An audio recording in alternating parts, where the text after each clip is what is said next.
Hello, everyone. I'm Keith DeStone, and I'm here again with Greg Nagy and Sarah and Janet and Elen for HeroesX Office Hours for v15 of HeroesX. And today we're talking about the responses to the questions that Greg posed for hours 7 and 8 in his book about the ancient Greek hero. Question for hour 7 is, if no pictures had survived showing Achilles, would you think differently about this hero? What are folks saying about this one? This is the hour where we have, Greg, we see from you maybe an alphabet's worth of photos, of Yes. images, line drawings of faces, rather. Yes. Mm-hmm. Well, two participants mentioned something. The artists are able to convey so much of the later Rhapsodies of the Iliad in just a single image. And they mentioned the swiveling or turning of the head of Achilles. This was a simple but powerful way of expressing the change that Achilles must go through to go from the extreme of dragging the corpse of Hector to allowing his father, Hector's father, to take the body back. Yes. Yes. And it all happens in the flash of an eye. And that's the thing about visual arts, is that sometimes very important things can be expressed in just one visual frame, freeze frame, that would take thousands of verses to express. And there's the additional factor, and we can turn to that topic later, that Achilles himself can be visualized in different ways than what we are used to just from our reading of our Iliad. But that's another story, so I will wait with talking about that. One of the participants commented that visual arts elevated his understanding. Reading the text and then seeing that relationship really affected him. And can we make an analogy between a movie adaptation of a good book? It's, you are, you know, they have to talk to each other, but they are in their realm, they exist independently and interdependently. I think that is a very perceptive observation. And I was just thinking about that, obviously not with respect to any movie version of the Homeric Iliad. I can't say that I like any of them, but could we talk about Jane Austen for just a few seconds? So let me give as an example the film version of Jane Austen's Sense and Sensibility. The film version I have in mind, because there's more than one, is the one that had Emma Thompson as the person who wrote the screenplay. And what I thought was amazing was that, in a sense, the film was true to Jane Austen, but it could actually improve on the few blind spots that even a great author like Jane Austen has. And this is going to be funny maybe for some people, but I honestly think, and I'm not the only one who thinks this, that Jane Austen didn't like children. So the character of Margaret, who I believe is 13 years old, is very much in the background in the novel. But the way she emerges in the foreground is so beautiful and, in a sense, so true to Jane Austen that I think maybe this particular example is the best of many examples I could give about how true to art and true to life our participants' observation is. Very, very incisive. Someone else has commented that just as when we were reading Sappho, it helped us view Achilles in a different light, ideal bridegroom, etc. One of the aspects of Achilles, and you said there are different aspects of Achilles that are brought out, one of the aspects that was brought out for this person was Achilles as an athlete, and the discussion of the chariot racing and the acrobatic moments. So that was something that they hadn't seen from reading the Iliad, but came across from the vase paintings. Yes, Achilles is too busy presiding over the athletic events of Iliad 23, which as a cult hero, he would also be expected to do. But we don't see him, and you're absolutely right, as the great chariot rider and even chariot driver he can be. Yeah. And actually, he would be good at all athletic events, of course, just as he is the best in speaking. When you witness him in a speech act where you witness how he makes a speech, which of course is poeticized, but he's just so much better than everybody else. He's better than everybody else in every other respect as well. Yes. Well, it won't be so difficult this time moving from 1 hour to the next, because we have more vase paintings in hour 8. That's true. And a similar question that you posed, Greg. Have the pictures showing Patroklos complicated, or have they simplified your understanding of this hero? Patroklos appears in several of the same vase paintings, of course. Yes, one participant is wondering, the paintings of the Psūkhē of Patroklos has changed quite a bit for him, his view. But he's wondering, do they share also the same psūkhē in the art? I think so. At least that was my impression when I was looking at the Boston Hydria, where Patroklos is labeled as, okay, Patroklos. And all right, I can understand how, from that point of view, the tomb of Achilles is somehow presided over by Patroklos, but that doesn't make sense. So that's why I think, in a sense, in the Boston Hydria representation, it's just not enough for the artist to label that miniature figure as Patroklos.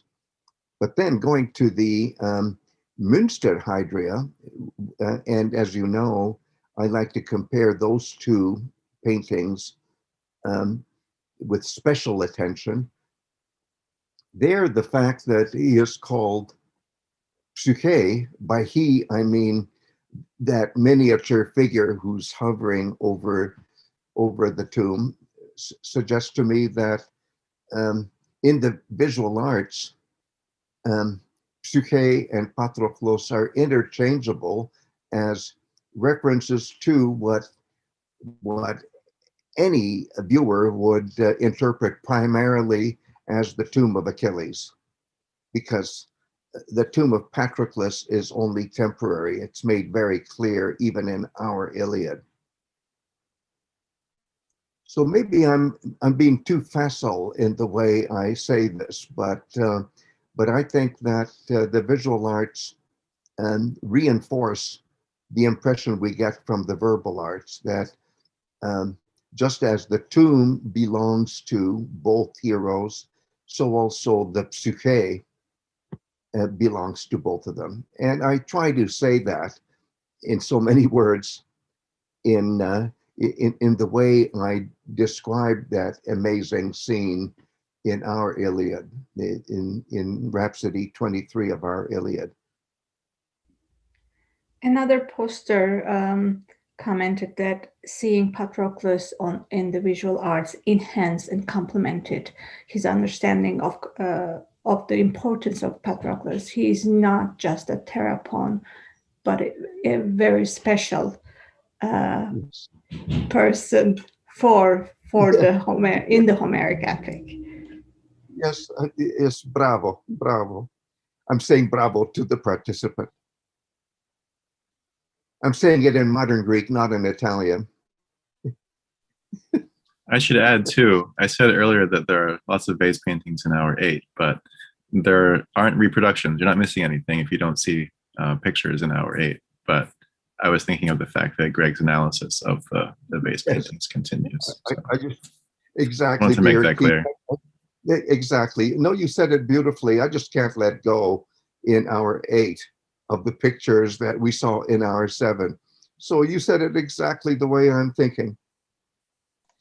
So continuing about the idea of the psūkhē, one of them has commented about how the visual representations have given them a different understanding. They're not sure whether it's more complicated or simplified in terms of Patroklos, but at least a visual idea of what the psūkhē, the spirit of a dead hero, or at least a Patroklos that was imagined or thought by the ancient Greeks. And your more detailed gloss, the psūkhē, the breath of life, a vital force, a disembodied conveyor of identity after death, or the life of someone. So that's helped their understanding. It's quite a complex concept, isn't it? Yes. And it doesn't really surprise me when you think of the fact that Homeric diction, and by Homeric diction, I just mean the system of heroic values that it is encoded in our Iliad, which is clearly an oral tradition, goes back to an oral tradition.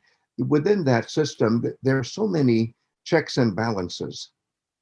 For example, the fact that when you lose consciousness, you cannot say that your psūkhē left you. Why can't you? Why shouldn't you? Obviously, because there's this awareness of this special quality of the breath of life, and its problematic relationship with what happens to the breath of life after death. So I find it very apt that psūkhē is as complex as it is in the verbal art and in the visual arts. And I love the way Achilles is so surprised when the psūkhē of Patroklos appears to him in our Iliad. Wow, you're life size. And that's because not only in the paintings, but in folklore in general, once you're dead, your conveyor of identity after death is usually visualized as a miniature version of the self, a simulacrum of the self, a mini-me, as it were.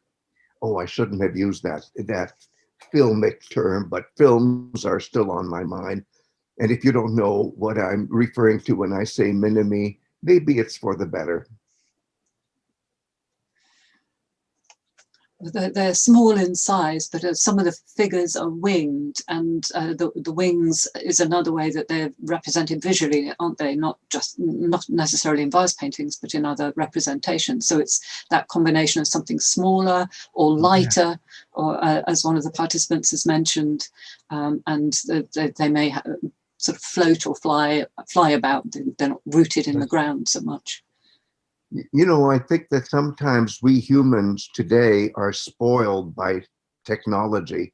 We're so used to the Wright brothers' accomplishment and the accomplishment of many other scientific minds, the fact that humans can actually fly.